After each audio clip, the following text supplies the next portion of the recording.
E aí pessoal, bom dia, boa tarde, boa noite. Começando agora mais um vídeo então de filosofia aqui no Aula D. Eu sou o professor Andrei e vamos conhecer um pouquinho do surgimento da filosofia agora. Para começo de conversa, vamos pensando que a filosofia ela surge aonde? Ela surge na Grécia Antiga, tá? Só que a filosofia ela surge com um propósito, que é esclarecer para o ser humano algumas dúvidas que as pessoas tinham, tá? O ser humano, as pessoas, elas sempre tiveram, e tem até hoje, uma grande vontade de saciar dúvidas, né? Tirar dúvidas, conhecer as coisas, conhecer o mundo. Desde quando a gente é criancinha, que a gente fica fazendo pergunta para os nossos pais, por que isso? Por que aquilo? O que é isso? O que é aquilo? O ser humano sempre teve essa vontade de conhecer o mundo e isso está desde a antiguidade. E a gente vai ver como é que começou esse processo lá na Grécia Antiga, certo? Inicialmente, as pessoas elas queriam encontrar respostas para, por exemplo, questões como por que a chuva chove? Né? A chuva está chovendo, a água está caindo. Hoje em dia a gente sabe, existe o ciclo da água, né, que leva a água evapora, depois cai da nuvem. Enfim, lá na Antiguidade o ser humano não tinha explicação para essas situações. Então, para explicar por que a chuva chovia, por que as coisas aconteciam, o ser humano criava hipóteses, criava histórias, tinha sugestões para como essas coisas aconteciam. Então, esses primeiros processos a gente vai chamar de mitologia, tá? Mitologia nada mais é do que as explicações, as formulações que o ser humano dava para os fenômenos da natureza, para a existência do mundo, para o surgimento dos deuses, né? Então, o ser humano vai criar hipóteses, fabulações sobre o surgimento do mundo. Tranquilo? Mitologia divide na palavra, então, só para a gente compreender melhor. Logia, mais ou menos razão, do grego antigo, e mito vem geralmente de fábula, uma história absurda, alguma coisa inacreditável, né? Então vejam só, se eu estou falando que mito é uma coisa absurda, é inacreditável, isso quer dizer que é uma formulação atual. Nós usamos esses termos, né? Nós falamos de mitologia quando vamos estudar o pensamento dos povos antigos. Mas para eles não era uma questão de mitologia. Para eles era a maneira deles de enxergar o mundo e o mundo era assim e ponto final. Certo? O pensamento mitológico, ele consiste em algumas características. Por exemplo, ele geralmente é pautado pela fé, tá? É uma religião para aquelas pessoas que acreditam naquilo. Também ele não tem um embasamento, digamos assim, científico, racional. Ele vai muito mais do coração, de acreditar naquilo, do que da comprovação. A gente não tem um processo de comprovar aquele fenômeno, certo? Por exemplo, alguns tipos de mitos. Nós temos o mito do deus do sol para os gregos, né? Os gregos antigos acreditavam que o sol, né? A gente olha, né, na rua, se a gente parar para olhar, o sol ele atravessa o céu, né? Ele está de um lado, né, no leste, passa o fim do dia e ele atravessa para o oeste. Claro, hoje em dia a gente sabe, algumas pessoas não sabem, mas enfim, hoje em dia a gente sabe que o Sol, né, ele não gira em torno da Terra, é a Terra que está girando ao redor do Sol, está gravitando ao redor dele. Antigamente as pessoas não sabiam disso, elas só viam o Sol passando de um lado para o outro. Então as pessoas criavam teorias, fabulações para isso, e assim vão surgindo alguns mitos a respeito do Sol. Por exemplo, o deus do sol para os gregos era Hélios, ou Hélio, né? A gente pode ver aqui nessa ilustração uma cerâmica, né, do British Museum, né, representando Hélio. Pode ver que aparece bem a carruagem alada dele, né? E também uma coroa ao redor da cabeça dele, representando os raios do sol. Então os gregos criaram essa teoria de que, na verdade, o sol é um homem, é um deus, que vai com uma carroça, uma carruagem, e atravessa o céu todos os dias. E aí, quando ele chega do outro lado, né, terminou a travessia, ele para e descansa. Então, esse é o período que a gente conhece como noite. Então, eles vão criar uma história para poder contar para os seus filhos. Quando o filho pergunta para o pai, pai, o que é? Por que o sol, essa bola de, sei lá, fogo, está atravessando o céu? Passa o dia inteiro trocando de lugar, por que está fazendo isso? E aí o pai vai contar essa história para o filho, vai passar de geração em geração. A mitologia tem essa característica também. Ela passa de pai para filho, ela é contada através de histórias, né? Em festas, em banquetes, as pessoas elas contam essas histórias mitológicas, então ele tem bastante essa característica, certo? Aqui nós temos também alguns exemplos de mitologias. Podemos citar vários tipos diferentes. Eu botei algumas aqui que são as mais conhecidas. A grega, né, que é de longe a mais famosa. A asteca, né, aqui dos povos ameríndios. A egípcia, a nórdica dos vikings. Podemos citar vários outros tipos de mitologia. Por que nós falamos que isso aqui são mitologias?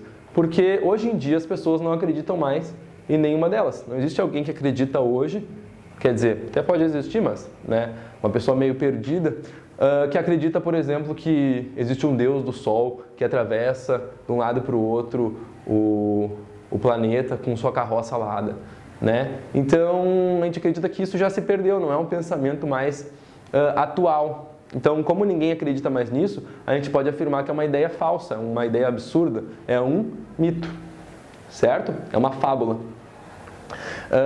Então, começa por aí a nossa definição do que é uma mitologia, né? Do que é um mito, melhor dizendo.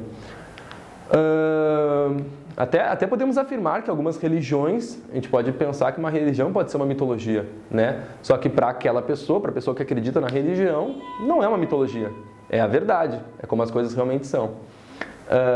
Para os gregos também era assim, para os astecas, para os egípcios, era como as coisas realmente tinham acontecido. Alguns tipos de mito também, bastante interessante a gente ver a grande variedade de mitos que existiam. Mito cosmogônico, o que é? Cosmos vem de universo, né? Gônico vem de gonia, né? Que é o surgimento, o nascimento. Então a ideia de o nascimento do universo. Então geralmente são mitos que vão narrar como é que o nosso planeta apareceu.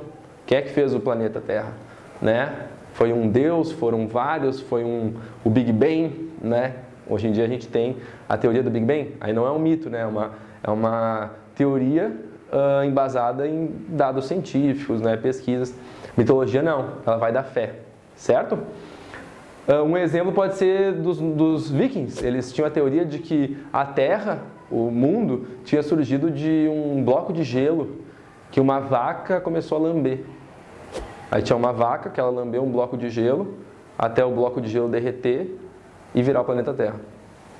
É uma maneira de explicar o surgimento do mundo. Talvez para nós não faça nenhum sentido, para eles tinha um pouco mais de sentido, as coisas elas eram mais ou menos enxergadas assim, certo?